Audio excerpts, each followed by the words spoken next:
Welcome back mga katambalan, mga hot topic and issue pag-usapan natin. Update po tayo kay Alden Richard na kung saan nga po ay dumalo si Alden Richard sa ginanap na 51st anniversary ng Mobile Fund Welfare na kung saan nga po ay nakasama nitong si Alden Richard ang kapuso star na si Dingdong Dantes. Ang Mobile Fund Welfare po ay katuwang ni Alden Richard para sa gaganaping Lights, Camera, Run, takbo para sa pelikulang Pilipino. Ito po ay gaganapin sa May 11, 2025.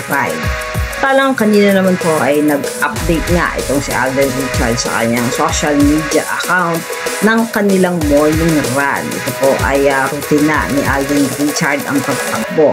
At kanina nga po kasama ni Alden Richard ang kanyang mga kaibigan na si Barbie Contessa, Christopher Martin, Coach Mauro at ang kanyang amang si Daddy Bay. At kasama din ni Alden Richard ang Kim Pao na sina Paulo Abilino at Kim Chu. Dito po sila nag-morning run sa Nubali, Santa Rosa, Laguna. Matatandaan nga na itong si Alden Richard ay nagpa-black screening pa nga para sa kanyang kaibigang si Paulo at Kim Chu para sa pelikula nilang My Love Will Make You Disappear. At makikita talaga na napaka-supportive itong si Alden Richard pagdating sa kanyang mga kaibigan. Tapos naman ang ginawang pag-morning run itong sila Alden Richard kasama nga ang kanyang mga kaibigan ay kumain naman sila ng boodle fight. Makikita na napakadami nga ng pagkain na nakahain sa kanila at talaga namang nag-enjoy ang mga kasamahan ni Alden Richard at ang kanyang mga kaibigan sa boodle fight na nakahanda